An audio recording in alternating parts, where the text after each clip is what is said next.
रस का शाब्दिक अर्थ होता है आनंद। काव्य को पढ़ते समय जो आनंद हमें आता है उसे हम रस के नाम से जानते हैं, जैसे श्रृंगार हास्य। रस काव्य की आत्मा होती है, इसलिए संस्कृत में कहा गया है कि रसात्मकम वाक्यम काव्यम, अर्थात रक्त युक्त ही काव्य है। रस के प्रकार व उनके अस्थायी भाव। श्रृंगार रस रति, हास्य रस हास,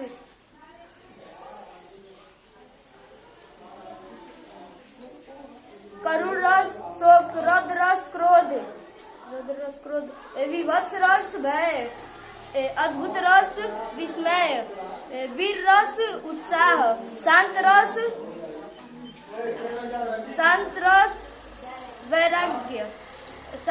वैराग्य, भक्ति रस देव विषयक अनुराग, वात्सल्य रस रति। रस के चार भाग होते हैं: अस्थायी भाव, विभाव, अनुभाव और संचारी भाव।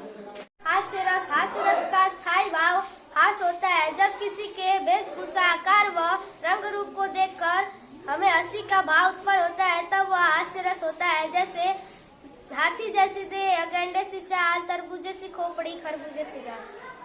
आइए आज हम करुण रस के बारे में जानते हैं। करुण रस का अस्थायी भाव शोक होता है। जब काव्य को पढ़कर हमारे मन में दुख या वेदना का भाव उत्पन्न होता है तो वहाँ करुण रस पाया जाता है। जैसे रामायण और महाभारत में करुण रस से प्रधान काव्य है। आइए जाने रौद्र रस के बारे में। रौद्र रस, जब किसी काव्य को पढ़कर मन में क्रोध का भाव उत्पन्न हो तो रौद्र रस पाया जाता है। रौद्र रस का अस्थायी भाव क्रोध होता है। जैसे खून उसका उबल रहा था, मनुष्य से दत्त में बदल रहा था।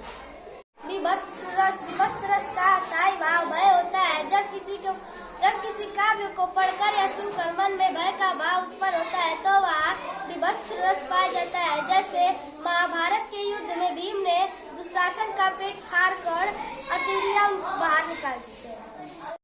आइए आज हम अद्भुत रस के बारे में जानते हैं। इसका अस्थायी भाव विस्मय या चमत्कार होता है। जब काव्य को पढ़कर या सुनकर हमारे मन में विस्मय या चमत्कार का भाव उत्पन्न होता है तो वहाँ अद्भुत रस पाया जाता है। जैसे मछली चलकर जमीन पर आ गई, अचंभा देखा वो साहिल भाई।